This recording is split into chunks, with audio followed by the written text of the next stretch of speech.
مومنین کے دلوں میں ایک حرارت ہے۔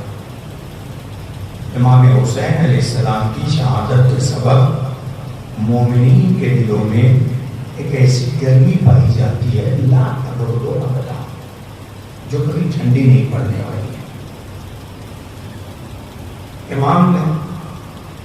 امام کے سلسلے میں پیغمبر نے اپنی حیات میں گویا کہ ایک پیشن گوئی کر دی کہ حسین قتل کیے جائیں گے، حسین شہید کیے جائیں گے، اور اس شہادت کا نتیجہ بھی پیغمبر نے بتایا کہ اس شہادت کی بنیاد پر کہ جس شہادت کو امام حسین علیہ السلام اپنائیں گے اور قبول کریں گے، اس کی وجہ سے مومنین کے دلوں میں ایک گرمی پائی جائے گی۔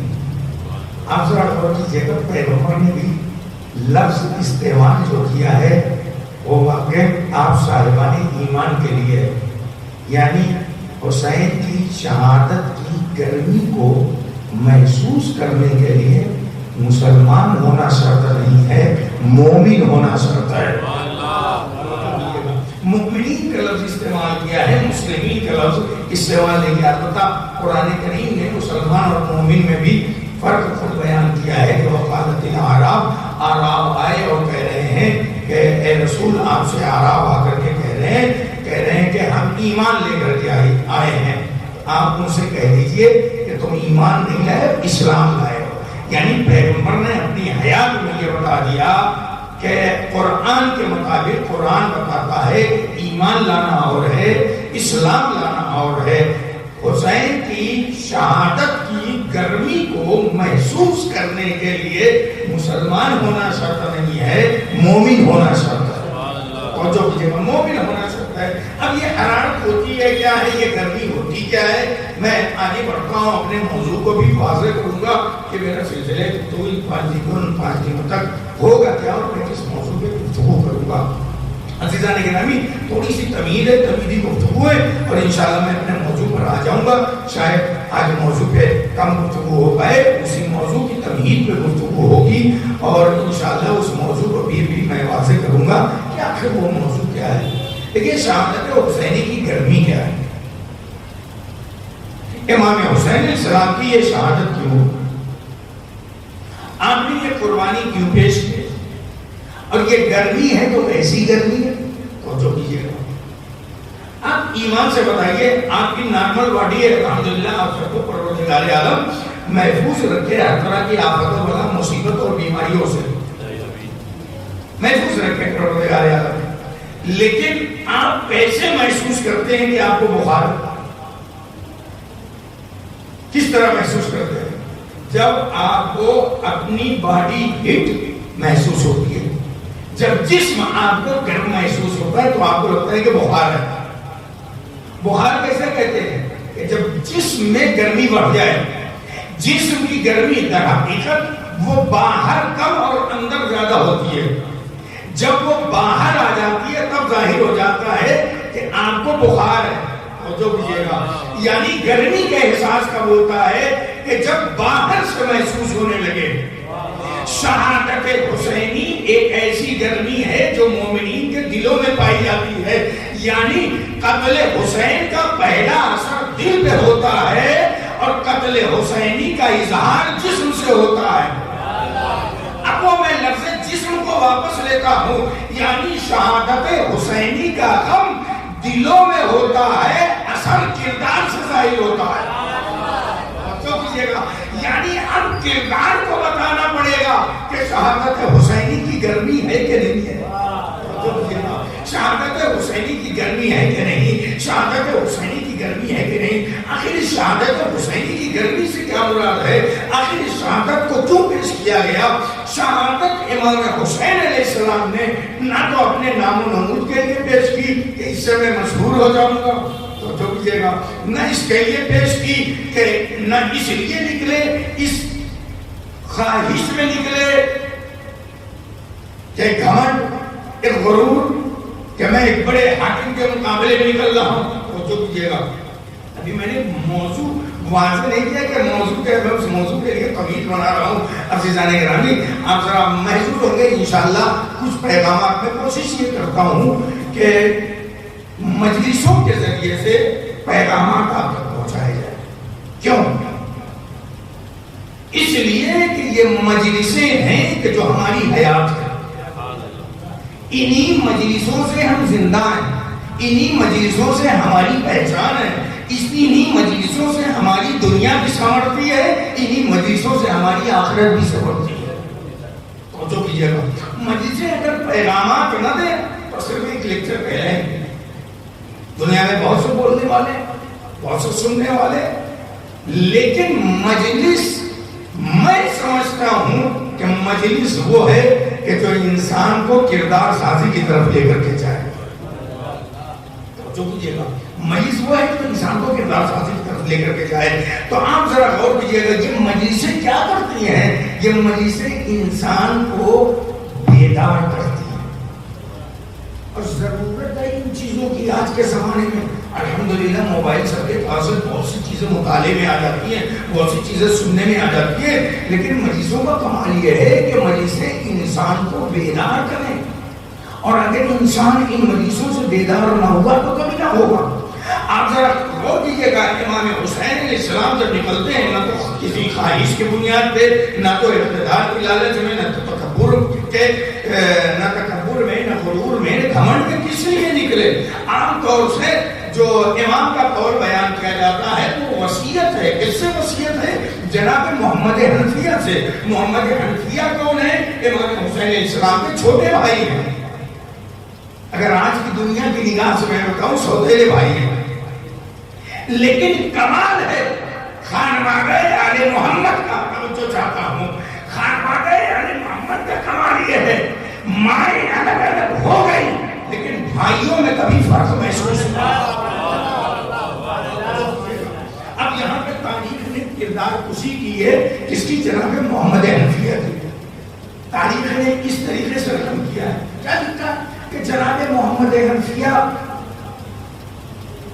وہ امام حسین علیہ السلام مدینہ چھوڑ کر کے نکل رہے تھے اور آپ انہیں روک رہے تھے, نہ جائیے, مار دیے جائیں گے, نہ جائیے, قتل کر دیے جائیں گے. العیاذ باللہ جناب محمد حنفیہ کو یوں پیش کرنے کی کوشش کی گئی اور بعد میں لوگوں نے آپ کی اس بات سے نتیجہ یہاں تک کہ خود ہی نتیجہ نکال لیا کہ جناب محمد حنفیہ امام حسین کو روک رہے تھے اور خود انہوں نے امام حسین کا ساتھ امام حسین کے بھائی نے نہیں دیا. جو بھی ایسے سوالات تاریخ میں پیش کیے گئے اور اغیار کی طرف ہماری طرف منسوخ کیے گئے کہ امام حسین علیہ السلام اگر ان کا قیام صحیح تھا تو ان کے بھائی محمد حنفیہ کیوں ان کے ساتھ نہیں گئے؟ جواب جاننا چاہتے ہیں. سوال پڑھی اور محمد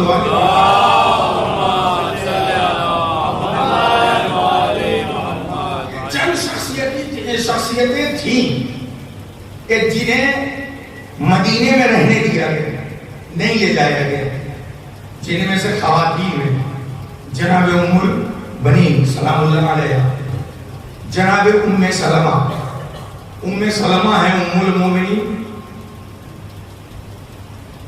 ام البنین ہے مادر سرکار باب الحوائج. اہم ترین خواتین میں بیان کر رہا ہوں. مردوں میں اہم ترین اس خانوادے سے جناب عبداللہ, جناب زینب سلام علیہ کے شوہر, اور جناب محمد حنفیہ جو مولا کائنات کے بیٹے تھے. ان لوگوں کو لے کے نہیں جایا گیا. جہاں تک خواتین کی بات ہے میں صرف اشارہ کروں گا, میں زیادہ اس نحس پہ بولنے کا عادی نہیں ہوں. جناب ام البنین کو کیوں نہیں لے جایا گیا؟ جناب ام سلمہ کو کیوں نہیں لے جایا گیا؟ جہاں تک میں نے تاریخ پہ نظر دوڑائی اور بعد میں ہونے والے اشکالات پہ میں نے نظر دوڑائی تو میری نگاہ یہاں تک پہنچی. توجہ کیجیے, میری نگاہ یہاں تک پہنچی. اس لیے شاید ان مخدرات عصمت کو, ان خواتین کو نہیں لے جایا گیا تاکہ آنے والے کل میں لوگ انگلیاں نہ اٹھائیں کہ کل کسی خاتون کے میدان میں آنے پہ آپ نے انگلیاں اٹھائی تھی کہ وہ میدان جنگ میں آ گئی تھی، دیکھو یہ بھی تو علی کی بیوی تھی، یہ بھی تو نبی کی بیوی تھی، یہ بھی میدان کربلا میں آ گئی. ایک صلوات پڑھیے پر محمد و آل محمد.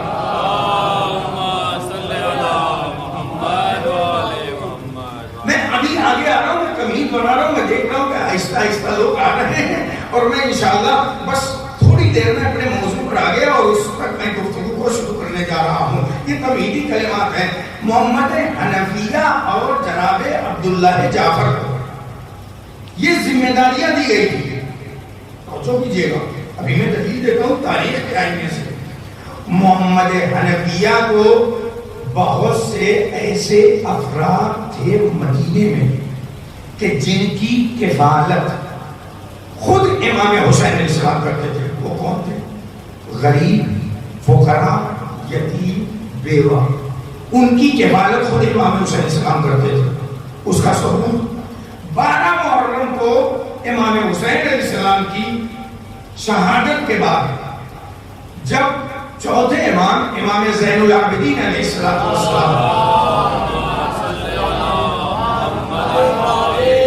آپ جب آئے ہیں باعجاز امام حسین علیہ السلام کو دفن کرنے کے لیے، تو اس وقت بنی اسد والے وہاں پر موجود تھے، لیکن امام کے جنازے کو پہچان نہیں پا رہے تھے چونکہ لاش کے بے سر تھا.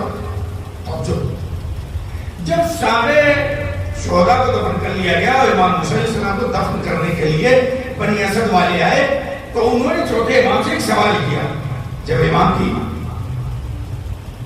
پہچان ہو گئی کہ یہ ہے، چوتھے امام نے بتایا یہ میرے بابا کا لاش ہے، ایک دفعہ بنی اسد والے سوالات کرتے، کہتے ہیں یہ تیر کا زخم ہے، یہ نیزے کا زخم ہے، یہ پتھروں کی چوٹ ہے، لیکن اے میرے مولا آپ یہ بتائیے کہ یہ جو پشت پہ کالے گھنٹے دکھائی دے رہے ہیں یہ کس چیز کے نشانات ہیں؟ آخر یہ کیسی چوٹ ہے؟ چوتھے امام نے بتایا یہ کوئی زخم نہیں ہے، یہ کوئی چوٹ نہیں ہے. کہا پھر یہ کالے نشانات کیسے ہیں؟ کہا میرا بابا جب مدینے میں تھا رات کی تاریکی میں غریبوں، فقیروں، یتیموں کے لیے آذوقہ تیار کرتا تھا، کھانے پینے کی گٹھریاں اپنے کاندھے پر لاتا تھا اور ان کے دروازے تک پہنچا دیا کرتا تھا.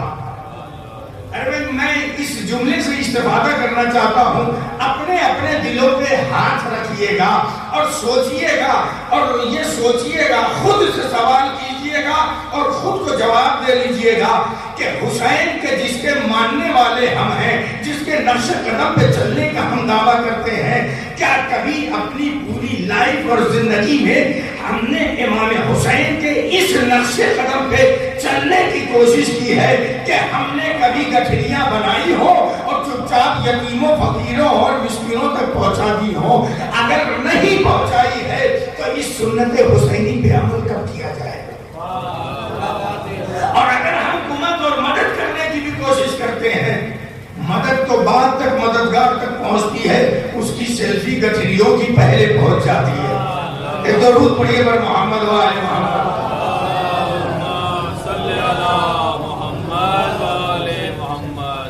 توجہ کیجیے گا. تو وہ ذمہ داریاں تھیں امام حسین علیہ السلام جب مدینہ چھوڑ کر کے نکلے ہیں تو جناب محمد حنفیہ اور جناب عبداللہ ابن جعفر کے حوالے تھی. اور جناب عبداللہ ابن جعفر کے سلسلے میں بھی کہا جاتا ہے کہ انہوں نے ساتھ نہیں دیا اور امام حسین علیہ السلام کے ساتھ نہیں آئے. ان کی اپنی بھی مجبوریاں تھیں اور اس کے علاوہ ذمہ داریاں بھی تھیں. توجہ کیجیے گا، میں ابھی یہ مقدمات اور تمہیدیں آپ کے سامنے پیش کر رہا ہوں. ان کی بھی اپنی ذمہ داریاں تھیں. جو لوگ جناب عبداللہ ابن جعفر کی انگلیاں اٹھاتے ہیں کہ انہوں نے امام حسین علیہ السلام کا ساتھ نہیں دیا، اب میں معتبر ترین تاریخ آپ کے سامنے پیش کر رہا ہوں. جو دلیل ہے جناب عبداللہ ابن جعفر کا امام حسین علیہ السلام کے قیام میں حمایت کرنا. یہ بتائیے آپ میں سے جو حضرات صاحب اولاد ہیں، خدا ان کی اولادوں کو سلامت رکھے، باپ اور بیٹے اگر ایک منزل پہ دونوں ہوں، اگر مرنے کی نوبت آ جاتی ہے کہ ان میں سے کسی ایک کو مرنا ہے، تو آپ ایمان سے بتائیے آج کے زمانے کا کوئی ایسا باپ ہوگا جو بیٹوں کو آگے کر دے اور خود پیچھے ہٹ جائے؟ لیکن اگر کوئی باپ بیٹوں کو آگے کر رہا ہے اور خود پہنچا رہا ہے توجہ کیجیے گا، تو اس کا مطلب یہ ہے کہ اس کی حمایت حاصل ہے۔ جناب اونو محمد جب مدینے سے یہ قافلہ نکلا تھا، امام حسین علیہ السلام کا قافلے حسینی میں نہیں تھے، میں حوالے کے ساتھ اس بات کو جانتا ہوں اور معتبر ترین حوالہ، مدینے سے ساتھ میں نہیں تھے۔ جب امام حسین علیہ السلام مدینہ چھوڑ کر کے مکے میں 4 مہینہ اور کچھ دن کا قیام تھا، اس درمیان جناب عبداللہ اپنے دونوں بیٹوں کو لے کر کے آئے ہیں مکے، اور مکے میں کچھ دن قیام کے بعد آپ نے امام حسین علیہ السلام سے کچھ مدینے کی گزارشات دی اور کچھ فرمائشات حاصل کر کے جب آپ مدینہ واپس آنے لگے ہیں تو آپ نے جاتے جاتے کہا میں تو آپ کے ہمراہ نہ رہوں گا، میری جانب سے اب یہ میرے دونوں بچے رہیں گے۔ ایمان سے بتائیے کہ کیا وہ عبداللہ جو اپنے بچوں کو امام حسین کے سپرد کر رہا ہے، کیا وہ قیام امام حسین کا مخالف نہ ہوگا؟ ایک درود پڑھیے بر محمد والے محمد۔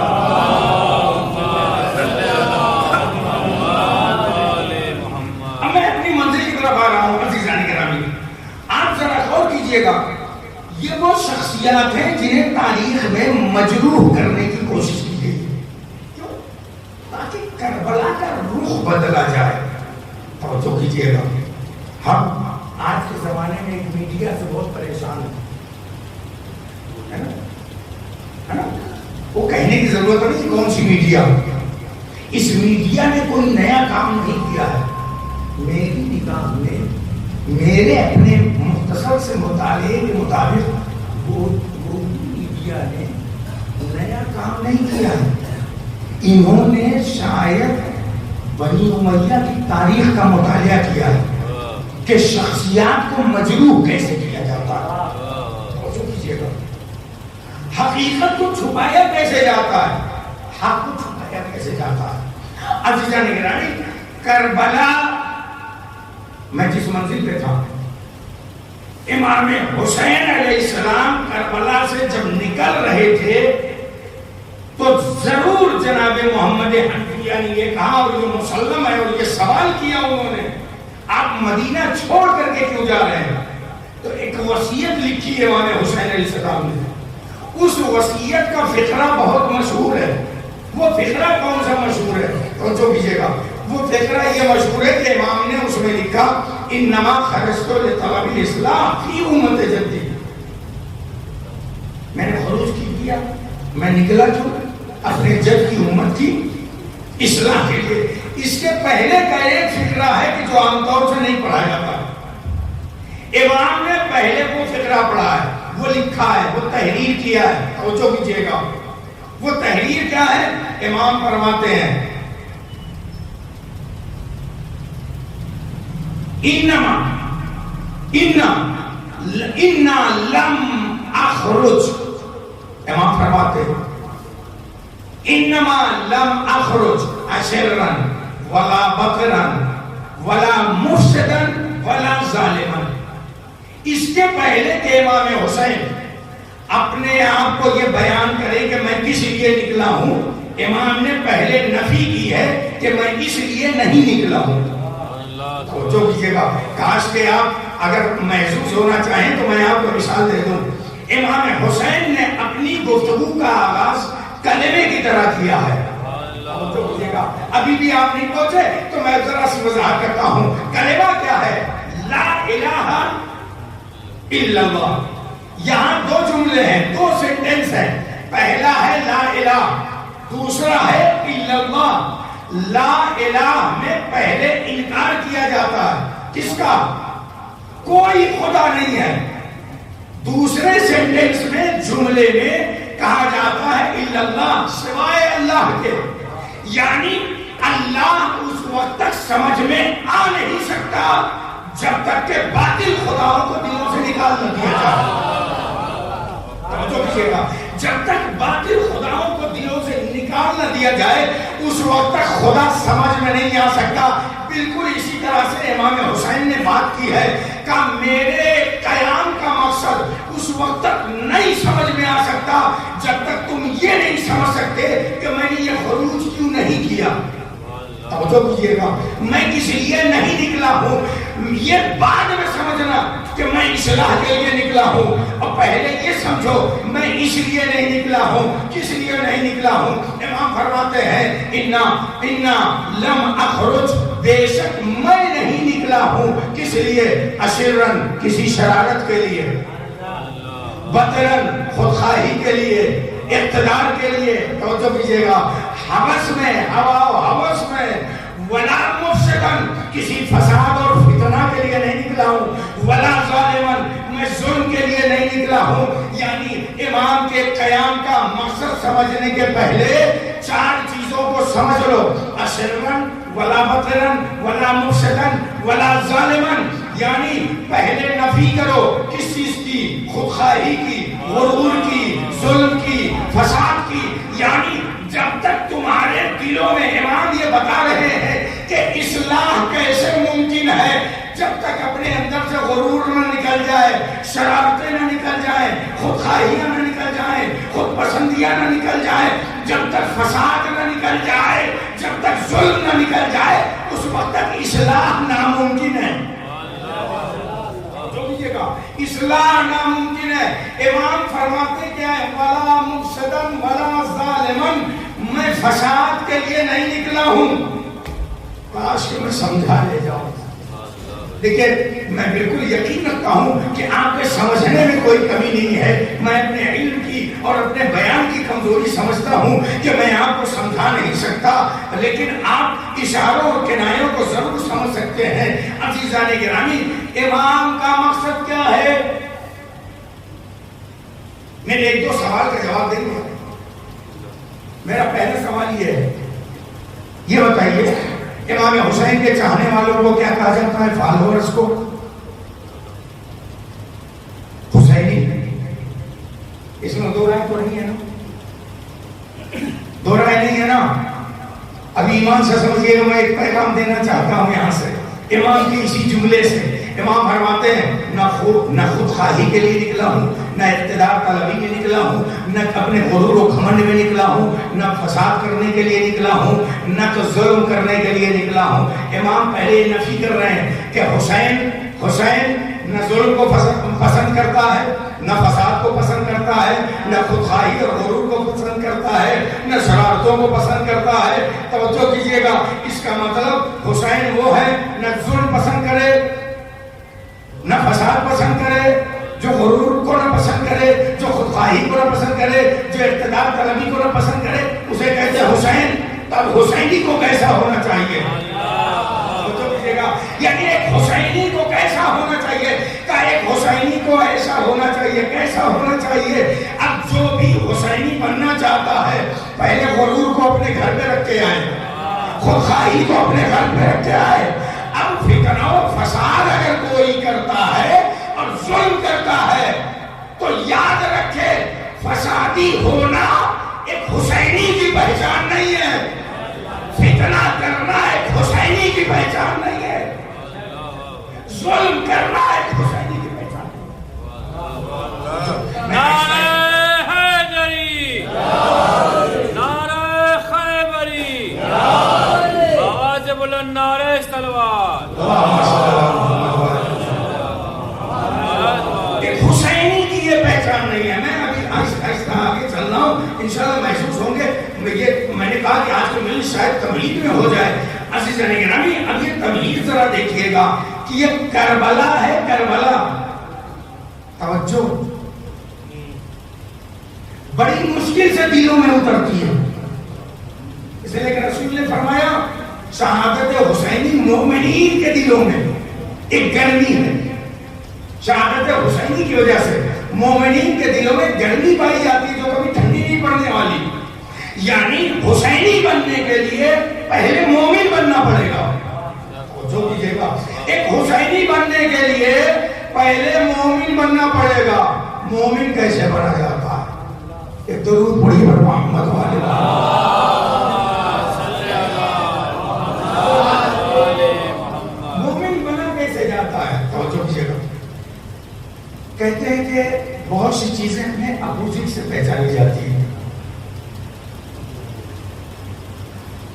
دن کو پہچاننا ہے. دن کا اپوزٹ کیا ہے؟ رات. کالے کا اپوزٹ سفید. اسے اپوزٹ کہتے ہیں نا. مومن کو اگر پہچاننا ہے تو منافق کو پہچان لو. توجہ کیجیے گا. اس لیے کہ مومن کا اپوزٹ منافق ہے.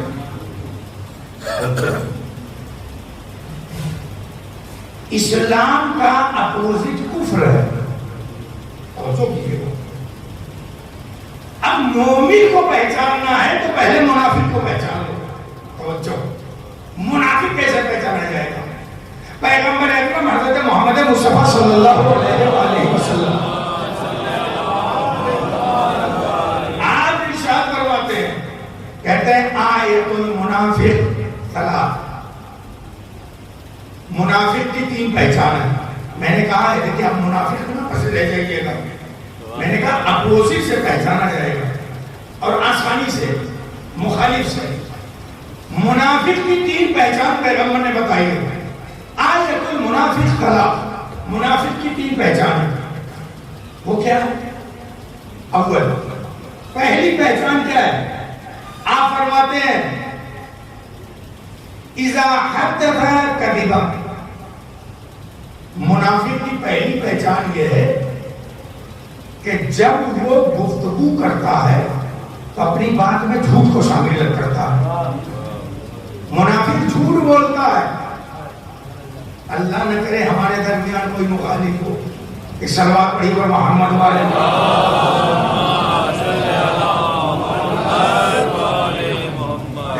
میں نے منافق نہیں کہا, مخالف میں نے کہا ہے, بچ کر کے.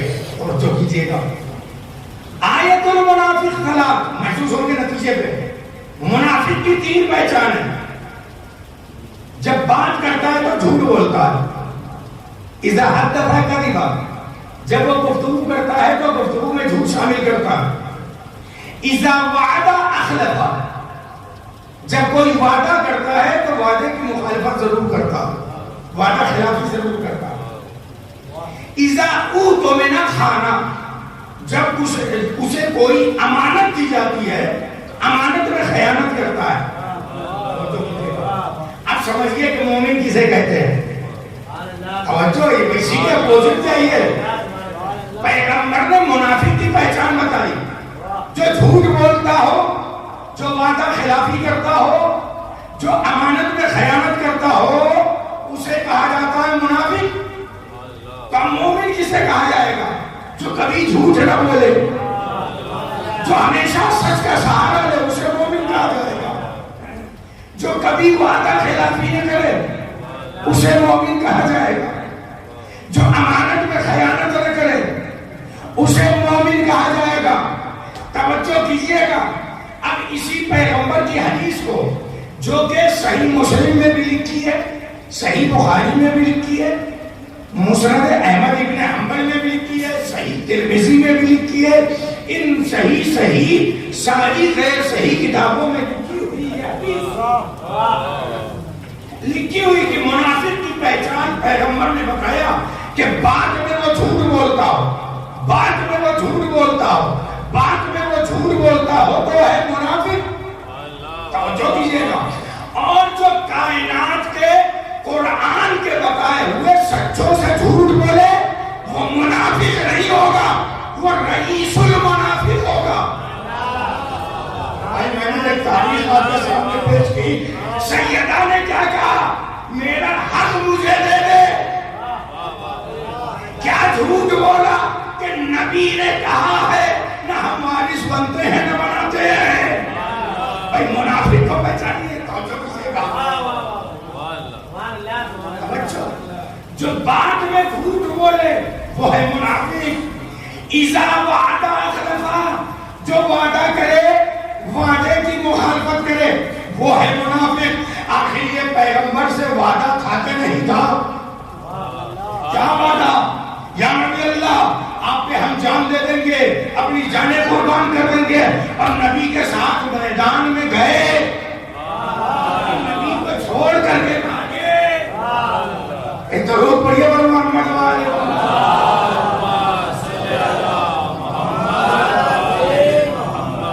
امانت میں خیانت. توجہ امانت کیا؟ آپ ذرا غور کیجیے، قرآن بھی امانت، اہل بیت بھی امانت، یہ ساری امانتیں پیغمبر نے امت کے سپرد کیا تھا، لیکن قرآن کے ساتھ کیا سلوک؟ قرآن کو بھی نیزے پہ رکھ دیا، اہل بیت کو بھی نیزے پہ رکھ دیا۔ یہ امانت میں خیانت ہے، تو کیجیے گا، یہ امانت میں خیانت ہے۔ تو اگر حسینی بننا ہے تو حسینی سے پہلے مومن بننا پڑے گا، مومن بننا ہے تو پہلے منافقت کو نکالنا پڑے گا۔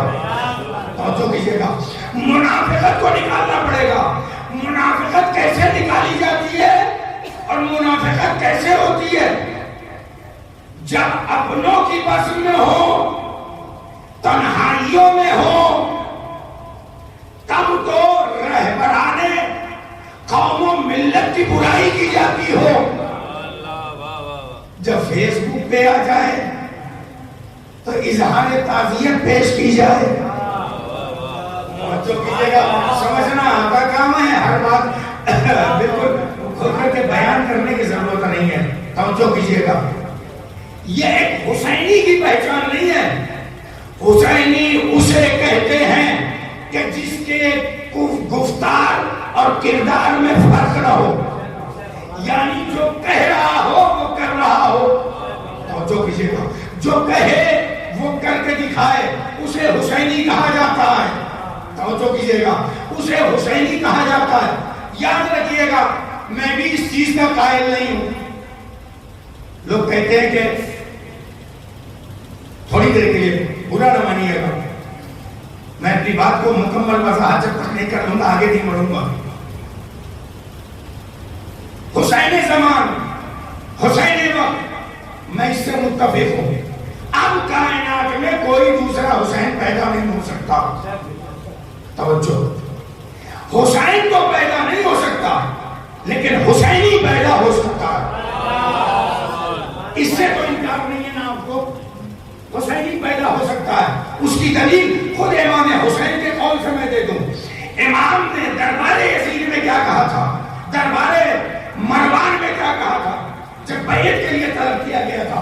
امام نے یہی تو کہا تھا، مثلی لا یبایع مثلا، مجھ جیسا، حسین جیسے کہ مجھ جیسا یعنی حسین جیسا، مجھ جیسا یعنی حسین جیسا یزید جیسے کی بیعت نہیں کر سکتا۔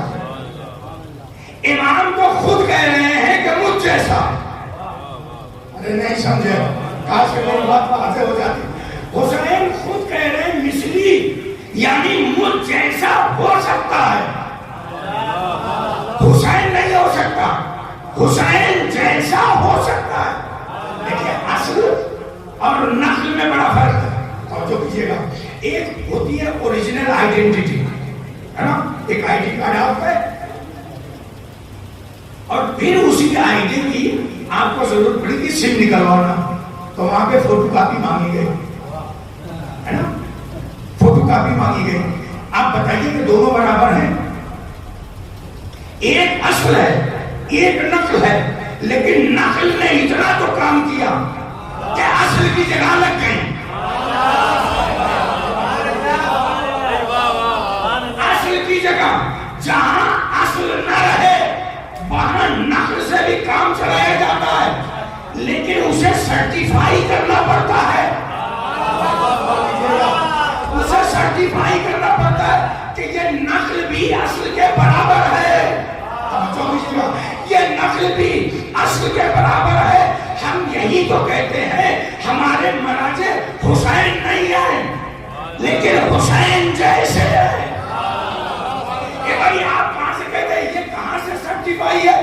سرٹیفائی وہاں سے ہوگا۔ جائیے توقیع پڑھیے کہ جب ہم نہ ہوں گے آنے والے واقعات کے لیے ہمارے راویوں کی طرف رجوع کرنا۔ توجہ کیجیے گا، وہ لازم ہے تم پر کہ تم ان کی تقلید کرو، لیکن شرط یہ ہے کہ وہ ہوا و ہوس کی جانب نہ جاتے ہو، اپنی خواہشات پر نہ من بکتے ہو۔ جہاں خواہشات ہوتی ہیں وہاں محل بنائے جاتے ہیں، وہاں بنکر بنائے جاتے ہیں، وہاں جان بچائی جاتی ہے۔ جہاں خواہشیں نہیں ہوتی ہیں وہاں راستے پہ چلا جاتا ہے مجھ جیسا یزید جیسے کی بیعت نہیں کرے گا. میں آپ کو موڑ پر لے کر گیا, مجھ جیسا یزید جیسے کی بیعت نہیں کرے گا. آپ نے ایک چیز دیکھی ہوگی پچھلے ہفتے کہ جو ہر جگہ دکھائی گئی, رہبر شہید کا کٹا ہوا ہاتھ بلند, اس پہ نگینے پہ لکھا ہوا ہے اِنَّا رَبِّيَ مَعِي, میرا پروردگار میرے ساتھ ہے, میرا پروردگار میرے ساتھ ہے, میرا پروردگار میرے ساتھ ہے. آپ نے بس نگینہ دیکھ لیا, اس پہ لکھا ہوا دیکھ لیا. میں بند مٹھیوں کو دیکھ رہا تھا, یہ دو طرف اشارہ تھا. ایک تو یہ تھا یہ ایک محکم تماچا باطل کے روپ ہے, دوسرا رخ یہ ہے کہ یاد رکھو دنیا دیکھ لے مرتے مر گیا, مٹھیاں نہیں کھولی تاکہ باطل یہ نہ کہہ سکے کہ میرے ہاتھوں پہ بیعت کر لی. درود پڑھیے پر محمد والے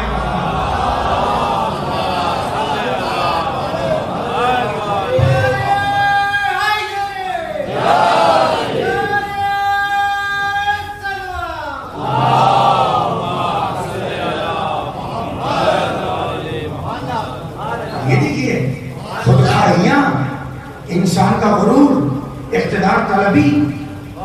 جانتے جب رہبر انقلاب کو رہبر چنا گیا اور مجلس خبرگان جو وہاں 86 ممبران ہیں وہ سبھی اشتہاد کے گریڈ پہ ہیں, وہ بیٹھ کر کے رہبر انقلاب کا جب تعین کرتے ہیں تو جب وہ میٹنگ ہوئی اور اس میٹنگ میں جب آپ کا نام پیش کیا گیا تو سوال یہ کیا گیا, جو اسپیکر اس کے تھے انہوں نے سوال کیا کہ ان کے انتخاب پہ کسی کو اعتراض ہے تو کھڑا ہو جائے.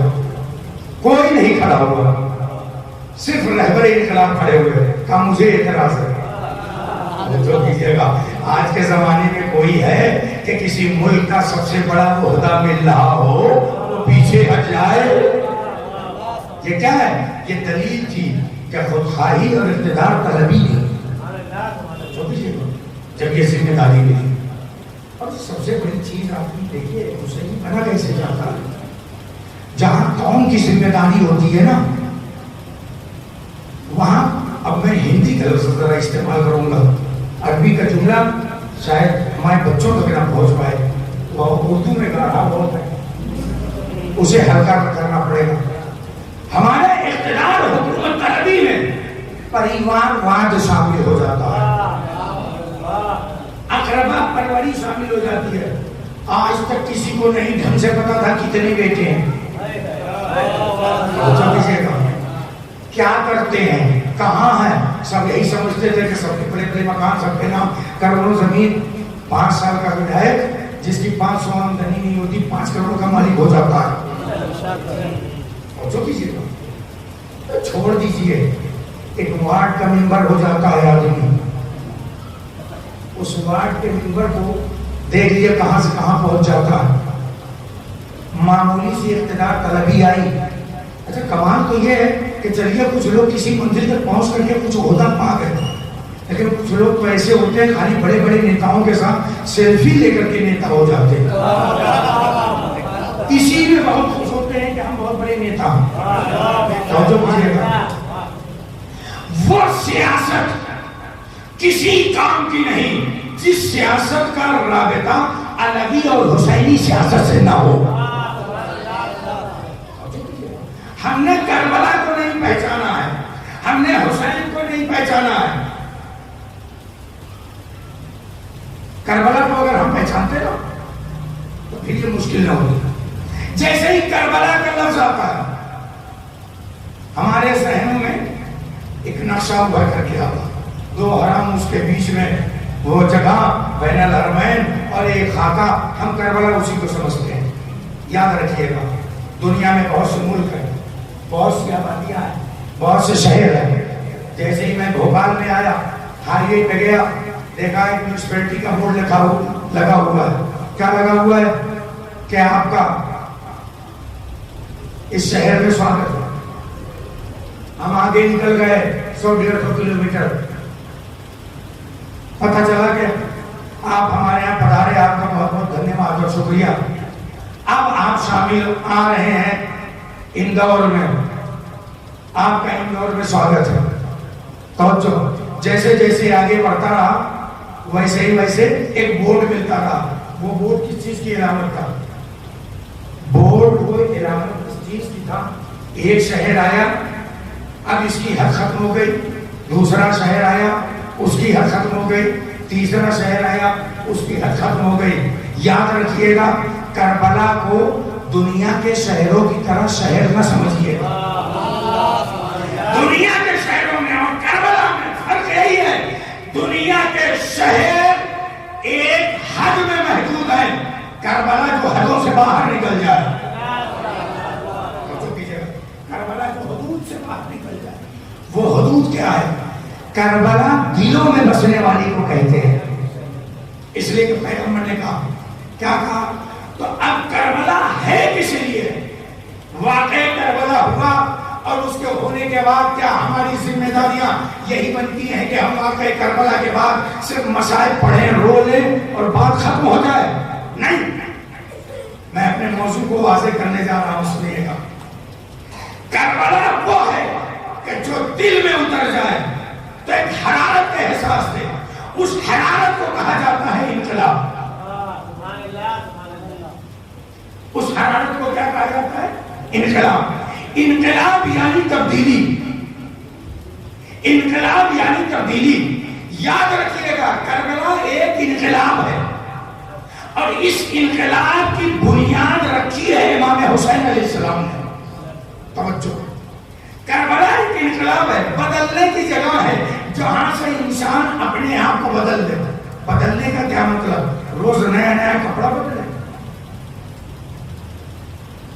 روز نئی نئی گاڑی بدلے، روز نئے نئے مکانات خریدے. نہیں، کربلا ایک انقلاب ہے. اس انقلاب کا تعلق نہ گاڑیوں سے، نہ دولت سے، نہ شہرت سے، نہ کپڑے سے. توجہ کیجیے گا، کربلا انقلاب ہے کردار کو تبدیل کرنے کا.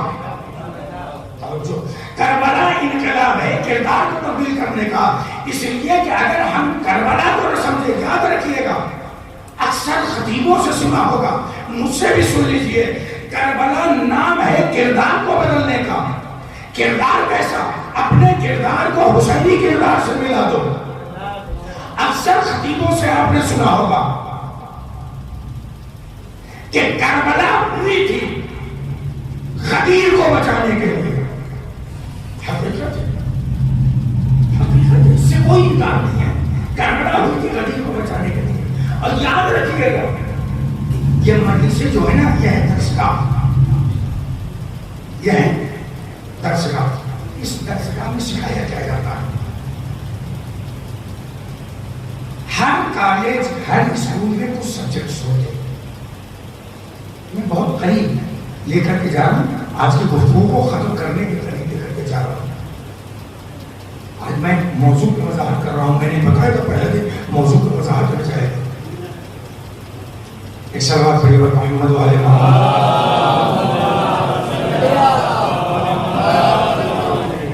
کسی اسکول اور کالج میں جاتے ہیں کہ بچے ہمارے بیٹھے ہوئے ہیں، میں ان سے پوچھوں گا کہ اسکول جاتے ہیں آپ سب پڑھنے کے لیے، کامن ایک سبجیکٹ آپ لوگوں میں سب کا ہو، چاہے وہ نرسری کے ہوں، چاہے وہ کے جی کے ہوں، چاہے فرسٹ کے ہوں، ففتھ کے ہوں، سکس کے ہوں.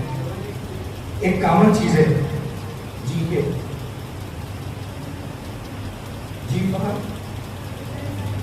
اور نالج کے بعد نالج، یہ سائلنٹ ہے نا.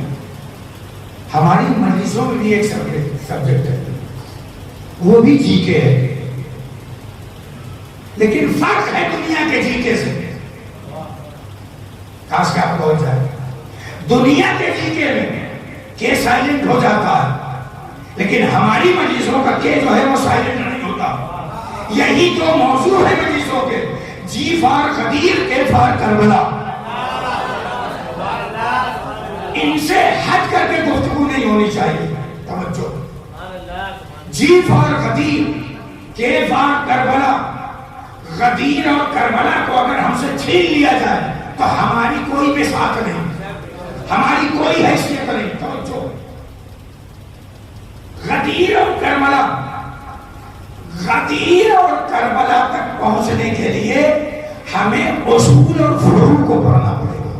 آج میں اصول دین تک جاؤں گا، کل فروع دین تک آؤں گا، تب سمجھ میں آئے گا کہ کربلا ایک انقلاب کیسے ہے. میں گفتگو سمیٹنا چاہ رہا ہوں، ختم کرنا چاہ رہا ہوں. مکتب الحمدللہ کیا چلتا ہی ہے. آپ لوگ مکتب بھی پڑھنے آتے ہوں گے، مدرسہ اصول دین پڑھا ہے بچوں آپ نے. اصول دین یعنی دین کی کتنی ہیں؟ 5. اول توحید، دوسرے، تیسرے، چوتھے، پانچویں سلوات پڑھی پر محمد والے.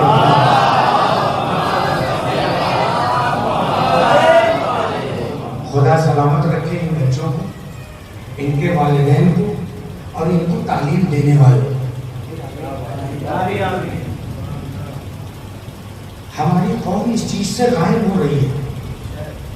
سب انگلش میڈیم میں بھاگے جا رہے ہیں، کسی کو بھی فرصت نہیں کہ بچوں کو دین سکھایا جائے. اچھا، بچوں کو دین سکھانے کی ذمہ داری بھی ڈال دی جاتی ہے کہ مولانا حضرات پہ ہے. نہیں، دین سکھانے کی پہلی ذمہ داری والدین کی ہے. اگر خود نہیں سکھا سکتے تو کوئی سکھانے والا رکھنا چاہیے. یاد رکھیے گا، امت مسلمہ کا کربلا میں جو محاذ ہے نا، 2 محاذ ہے. اس میں ایک جنگ یہ بھی تھی کہ اصول دین پہ جنگ تھی. میں نے کہا کہ غدیر اور کربلا سے ہٹنا نہیں ہے. کربلا ایک انقلاب ہے. توجہ، اس انقلاب سے سیکھیے گا. آخری بات آج کی میں عرض کر رہا ہوں، فضائل میں محسوس ہوئیے گا. اصول دین کی یہ جنگ تھی کربلا میں. اصول دین کی کیسے؟ آپ امت مسلمہ سے جا کر کے پوچھیے اصول دین کتنے ہیں. ہمارے بچوں نے بھی بتایا اصول دین کتنے ہیں. امت مسلمہ کے ہاں، تمام مسلمانوں کے ہاں اصول دین 3 ہیں. کون سے؟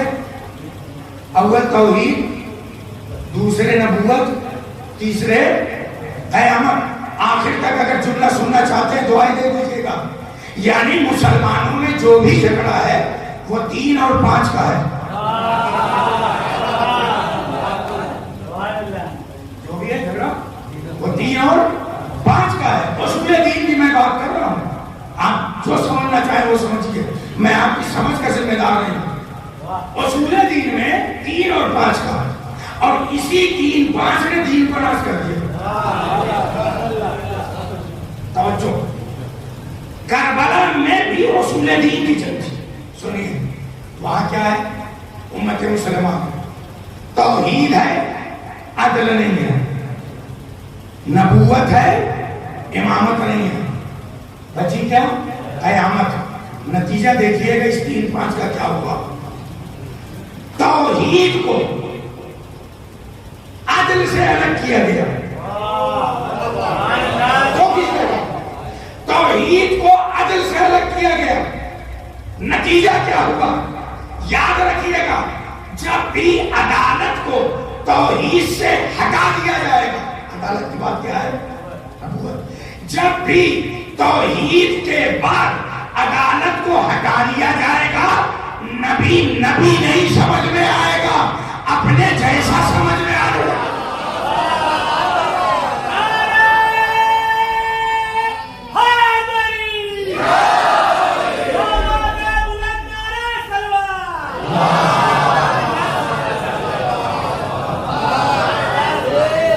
اللہ کو جس دن عادل ماننا چھوڑ دیں گے، قسم خدا کی اس دن اپنے جیسا نبی نظر آنے لگے گا. توحید کے بعد عدالت کو چھوڑنے کا نتیجہ نبی اپنے جیسا نظر آنے لگا. نبوت کے بعد امامت چھوڑنے کا نتیجہ، توجہ کیجیے گا، نبوت کے بعد امامت کا چھوڑنے کا نتیجہ، امامت کے بعد ہے کیا؟ قیامت جس دن بھی نبوت کے بعد امامت کو ہٹا لیا جائے گا، زندگی قیامت نظر آئے گی، زندگی قیامت نظر آئے گی۔ جو دکھنا چاہیے وہ حاصل نہیں ہوگا۔ کربلا میں توحید کا جھگڑا تھا، عدالت کا جھگڑا تھا۔ توجہ کیجیے گا، امام حسین نے جو کہا کہ میں نکلا ہوں اپنے نانا کی امت کی اصلاح کے لیے، آخر کون سی اصلاح چاہتے تھے وہ کل بیان کروں گا، بس 2-3 جملے۔ اصلاح کا مطلب اے میرے مولا آقا وہ میری طرف دیکھیے گا، ہر بات کہنے کی نہیں ہوتی ہے، کچھ دیکھنے کی بھی ہوتی ہے، کچھ سمجھنے کی بھی ہوتی ہے۔ بھائی پہلے منبر سے یہی تو کیا گیا تھا، دکھایا بھی گیا تھا، سنایا بھی گیا تھا، دکھایا بھی گیا تھا، سنایا بھی گیا تھا، توجہ، بتایا بھی گیا تھا، توجہ، کردار کے ذریعے سے بھی، گفتار کے ذریعے سے بھی۔ تو اب ہر منبر سے بھی کچھ دکھانا بھی چاہیے، کچھ سنانا بھی چاہیے۔ یاد رکھیے گا امام کس چیز کی اصلاح چاہتے تھے کہ دین بدلا جا رہا ہے، دین بدلا جا رہا ہے۔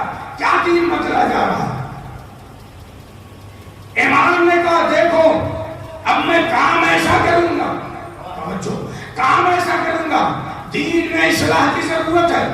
اصلاح کی ضرورت امام نے بتائی تھی کہ مروان کے دربار میں امام نے کہا تھا تاکہ مروان ولید کے دربار میں، ولید ابن عتبہ کے دربار میں، مدینے میں امام نے فرمایا تھا کہ میں کون ہوں اور یزید کون ہے جس کی میں بیعت نہیں کروں گا۔ وہاں امام نے بتایا تھا چونکہ وہ شرابی ہے، حلال کو حرام کر رہا، توجہ، حرام کو حلال، حلال کو حرام کر رہا، یعنی اصلاح کا مقصد شاید امام حسین علیہ السلام کا یہ بھی تھا کہ غدیر کو لوگوں کو یاد دلایا جائے۔ اصلاح کا مقصد یہ بھی تھا اب نماز جمعے کی جمعے ہی کو کوئی بدھ کو پڑھانے کی ہمت نہ کرے، نماز صبح کی 2 رکعت ہے تو 2 ہی رکعت رہے، 4 رکعت نہ ہونے پائے۔ اپنی مرضی کے مطابق کوئی دین چلانے کی کوشش نہ کرے۔ امام حسین علیہ السلام ایک انقلاب کی صورت نکلے تھے۔ کربلا ایک انقلاب ہے، کربلا ہے تبدیلیاں پیدا کرنے کے لیے۔ کس میں؟ کردار میں۔ کل انشاءاللہ اب یہیں سے گفتگو ہوگی کہ کربلا ایک انقلاب ہے تو کیسے ہوگی۔ یاد رکھیے گا انقلاب کربلا کی بنیاد رکھنے والے کا نام ہے حسین، اور اس انقلاب کی عمارت کو کھڑے کرنے والے کا نام ہے زینب السجاد۔ اگر یہ دونوں نہ ہوتے تو اس انقلاب کی عمارت کبھی کھڑی نہ ہوتی۔ آج پہلی سفر ہے،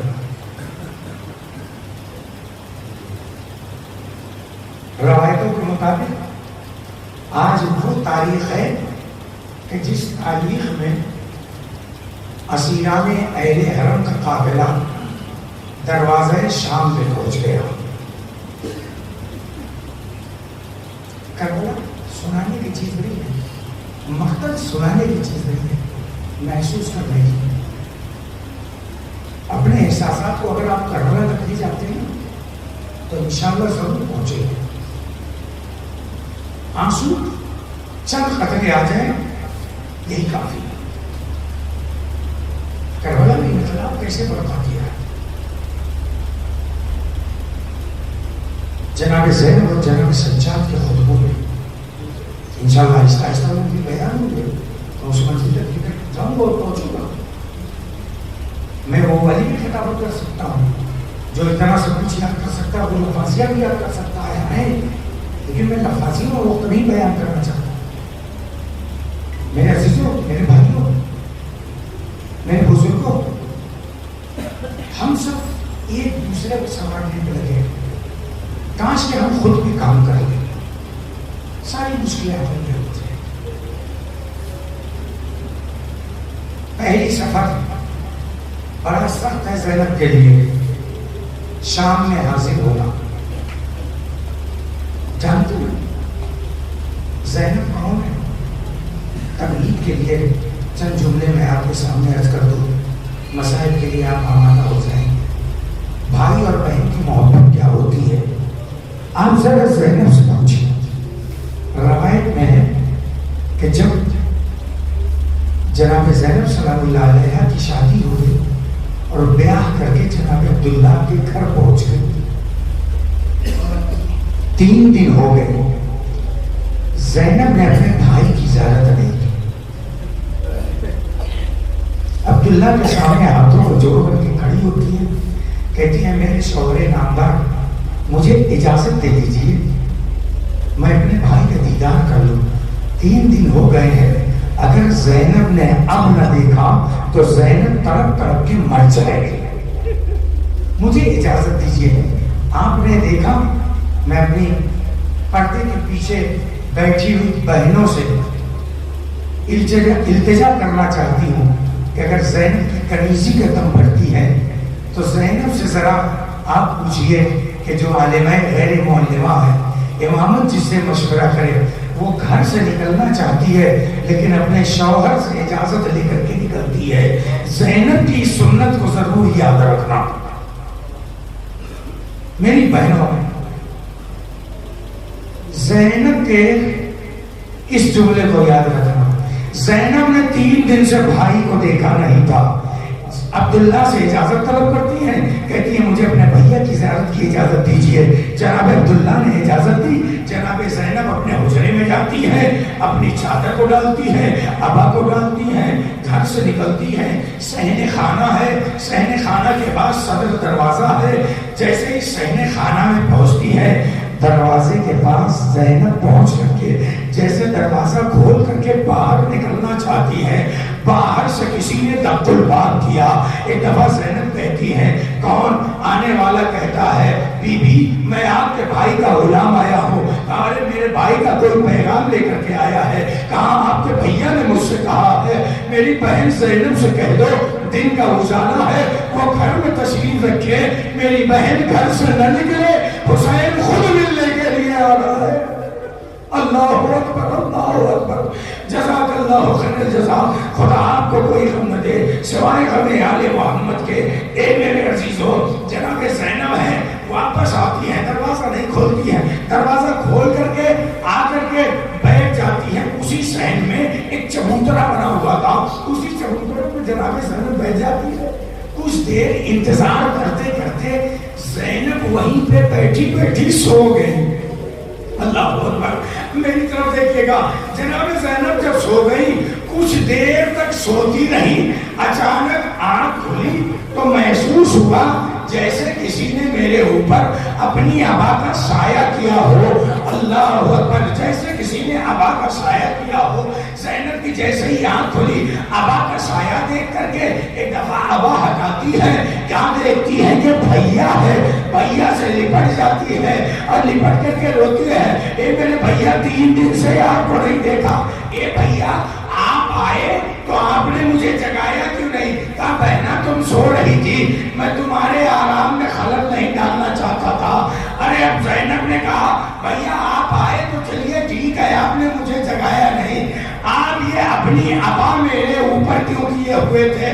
کہا بہن جہاں تم بیٹھ کے سو رہی تھی تمہارے اوپر دھوپ آ رہی تھی، مجھ حسین سے یہ دیکھا نہ گیا کہ میری بہن دھوپ میں پڑی رہے۔ عجب نہیں یہ منظر زینب کو یاد رہا ہو۔ ارے جب 11 محرم کو زینب کو مقتل سے گزارا گیا ہوگا، بھیا کا لاشا تپتے ہوئے صحرا میں پڑا ہوگا، زینب کی نگاہ بھری ہوگی، یہ میرے ماں جائے مجھے معاف کرنا، تمہارا لاشا مقتل میں پڑا ہوا ہے، دھوپ اتنی شدید ہے لیکن زینب آج سایہ نہیں کر سکتی، اس لیے کہ زینب کے سر پہ چادر نہیں ہے۔ اللہ اکبر، جزاک اللہ خیر الجزا۔ خدا کو کوئی غم نہ دے سوائے غم آل محمد کے۔ ہاں یہی وہ زینب کہ جس کے پردے کا اتنا خیال تھا، آج پہلی سفر تھی، زینب والد شام ہو رہی ہے۔ ارے شام میں جانے کا مطلب 7 دروازوں سے گزارا گیا، ہر دروازے کو سجایا گیا، ہر دروازے کو سجایا گیا، اور عالم یہ تھا کہ چاروں طرف تماشائی تھے۔ ارے سب کسی کے ہاتھ میں پتھر تھا، کسی کے ہاتھ میں خرمے تھے، ارے سب ڈالتے جاتے تھے، پھینکتے جاتے تھے۔ ارے سید سجاد سے جب کسی نے پوچھا، آخری جملہ ختم مجلس و دعا، جب سید سجاد سے پوچھا گیا، اے میرے مولا، اے میرے آقا، آپ ذرا یہ بتائیے آپ پر سب سے زیادہ مصیبت کہاں ڈھائی گئی؟ سید سجاد نے کہا الشام، الشام، الشام۔ آئیے 3 بار شام کیوں کہا؟ آئے وہ بازار شام جہاں ہماری ماں اور بہنوں کو بے مغرب اور چادر لایا گیا۔ آئے دربار شام جہاں ساز و کرسی نشین ہماری ماں بہن اور بھوپیاں۔ آئے زندان شام جہاں دن کی دھوپ رات کی ہوش، سکینہ کا اس دنیا سے گزر جانا سید سجاد کے لیے سخت ہے۔ اللہ لعنت اللہ سيعلم الذين ظلموا۔ ہمارے اللہ ہماری اس مختصر سی عبادت قبول فرما۔ ہمارے اللہ تمام حاضرین کی دلی حاجات کو پوری فرما۔ ہمارے اللہ بے روزگاروں کو روزگار عطا فرما، جو صاحب رزق و روزی ہیں ان کے رزق و روزی میں برکت عنایت فرما۔ خدایا تمام بیماروں کو شفا کامل عاجل عنایت فرما۔ خدایا بے اولادوں کو اولاد عطا فرما۔ خدایا ہم سب کو واجبات پر عمل کرنے کی توفیق عطا فرما، حرام کاموں سے اور گناہوں سے بچنے کی توفیق عطا فرما۔ خدایا دنیا میں جہاں جہاں بھی مومنین ہیں، محبان اہل بیت ہیں، شیعان اہل بیت ہیں، خصوصاً مومنین ایران، عراق، لبنان، یمن اور تمام حاضرین کی جان، مال، عزت، آبرو کی حفاظت فرما۔ ہمارے یہاں ہمارے مراجع کرام، علماء کرام کا سایہ ہمارے سر پر باقی رکھ۔ خدایا خدایا خدایا زمانے کے امام کے ظہور میں تعجیل فرما، ہم سب کو ان کے اعمال و انصار میں شمار فرما۔ وتقبل منا انك انت السميع العليم برحمتك يا ارحم الراحمين۔ ماتم حسین۔